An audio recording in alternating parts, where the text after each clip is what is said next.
पूर्णमदः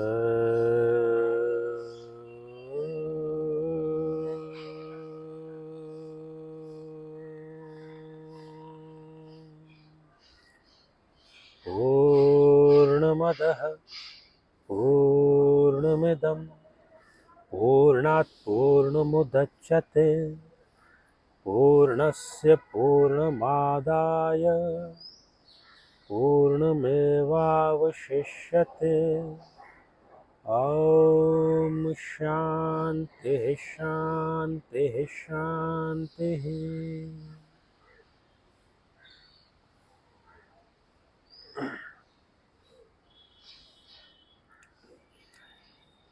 साथियों, एक जिज्ञासा साधना की सफलता को लेकर के अक्सर पूछी जाती है और आज भी ये प्रश्न एक जिज्ञासु की तरफ से आया था कि आचार्य जी, हम भी पूरे मनोभाव से, पूरी तपश्चर्या से, पूरे मनोयोग से साधना करते हैं, मंत्र जाप करते हैं, लेकिन हमें उसका रिजल्ट नहीं मिल पाता और कई लोगों को बहुत जल्दी, बहुत शीघ्र इसका परिणाम मिल जाता है, वो सिद्धियां प्राप्त कर लेते हैं, मनोकामनाएं अपनी वो पूरी कर पाते हैं। तो ऐसा आखिर होता क्यों है? साथियों, ठीक ऐसा ही प्रश्न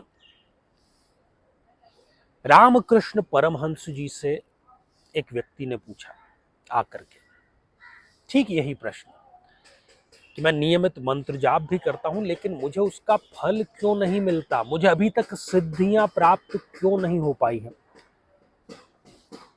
तो रामकृष्ण परमहंस जी ने एक बहुत छोटी सी कथा, एक कथानक उनको बतलाया, जिसके माध्यम से वो इनको समझाने का प्रयास करते हैं कि पात्रता, या अंग्रेजी में जिसको हम कहें कि डिजर्व करना, आखिर होता क्या है। जो डिजर्व करता है, जो पात्र व्यक्ति है, उसी को सफलता प्राप्त होती है, खासतौर पर साधना में। तो उन्होंने अपनी कथा में बताया कि एक बार एक राज्य था और उस राज्य का जो मंत्री था, उस मंत्री को किसी जाप में, किसी साधना में परम सिद्धि प्राप्त हो गई। और स्वाभाविक सी बात है कि इसकी जो चर्चा है वो राजा के कान तक भी पहुंची।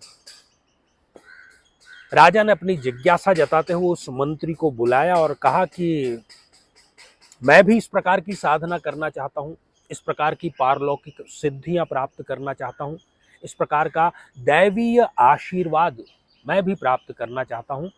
तो मुझे भी साधना का जो पथ है, जो तरीका है, जो उपाय है, वो मुझे आप बतलाएं।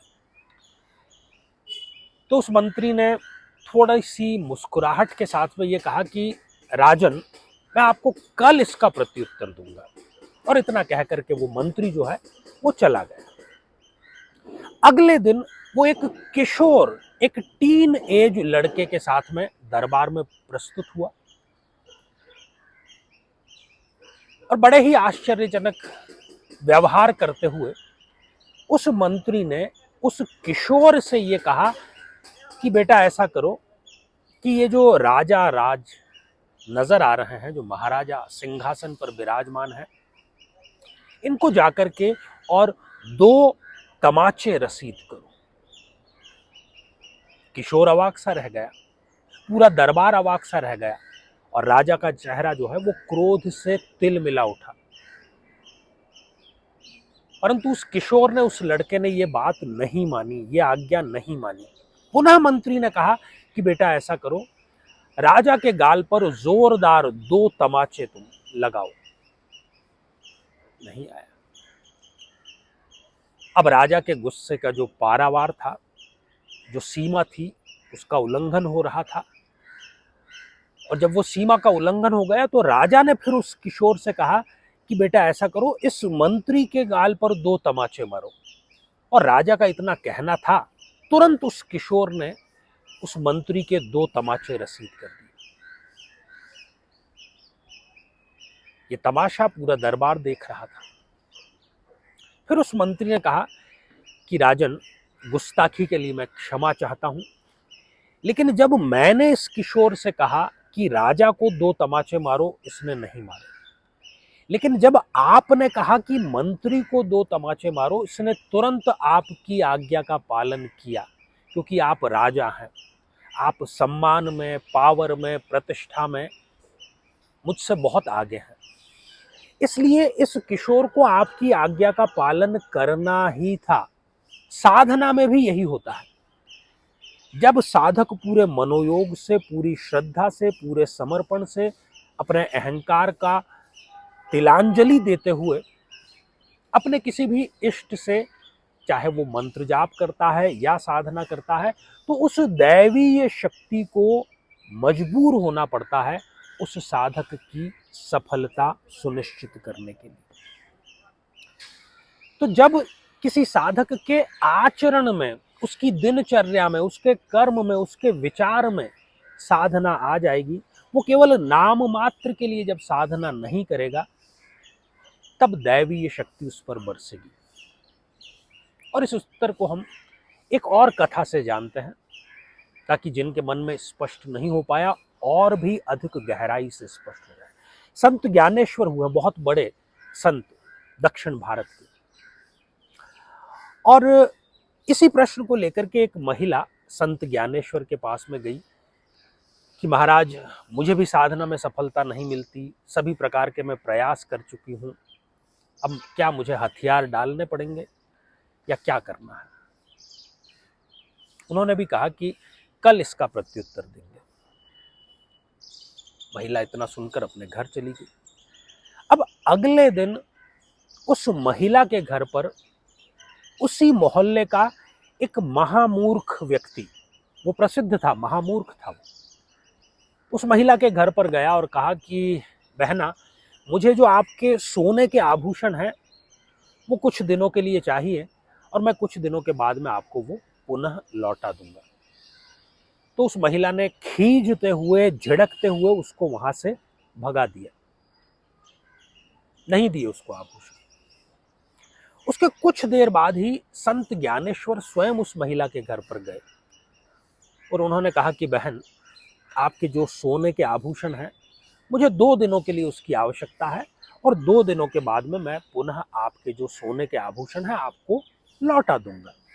केवल इतना कहना था, और उस महिला ने लाकर के अपने सोने के आभूषण संत ज्ञानेश्वर को सौंप दिए। आभूषण संत ज्ञानेश्वर के हाथ में थे। अब संत ज्ञानेश्वर ने उस महिला से यह कहा कि बहन, अभी थोड़ी देर पहले ही एक और व्यक्ति आया था तुमसे, और उसने भी यही सोने के गहने तुमसे मांगे थे, लेकिन उसको तो तुमने नहीं दिए और मुझे तुरंत दे दिए। तो उस महिला ने कहा कि ये है, देखिए, मेरी जीवन भर की पूंजी, और ऐसे किसी मूर्ख गंवार व्यक्ति के मन में पता नहीं क्या चल रहा है, मैं उसको ये मेरी पूंजी कैसे सौंप दूं? आप हैं संत, आप पर विश्वास किया जा सकता है, श्रद्धा है, इसलिए मैंने आपको सौंप दिए। तो संत ज्ञानेश्वर ने भी यही बात कही कि जब दैवीय शक्ति को, जब इष्ट देव को इतना विश्वास हो जाता है कि हाँ, ये जो भक्त है, ये सुपात्र है, ये स्वार्थ के लिए किसी साधना का प्रयोग नहीं करेगा, अगर करेगा तो जन कल्याण के लिए करेगा, उसको दैवीय शक्ति तुरंत प्रदान ईश्वर की तरफ से हो जाती है। और हम साथियों, दैवीय शक्ति की ही क्यों बात करें? अगर एक पिता है, वो भी अपनी संपत्ति अपने नालायक संतान को नहीं देता, वो योग्य संतान को ही देता है, क्योंकि उस योग्य संतान ने अपनी योग्यता, अपनी पात्रता सुनिश्चित कर दी। ठीक इसी प्रकार यदि आपको कोई जॉब चाहिए, तो उस जॉब के लिए भी आपको इंटरव्यू का प्रोसेस, रिटन एग्जाम का प्रोसेस क्लियर करना पड़ता है, तब जाकर के आपको वो नौकरी मिलती है, वो जॉब मिलती है। अर्थात आपने अपनी पात्रता सिद्ध कर दी। और मुफ्त में क्या मिलता है? मुफ्त में केवल आपको भीख मिल सकती है। अब आप निर्णय लीजिए कि आपको भीख से गुजारा करना है या अपने आप को पात्र बना करके साधना का जो परम रस है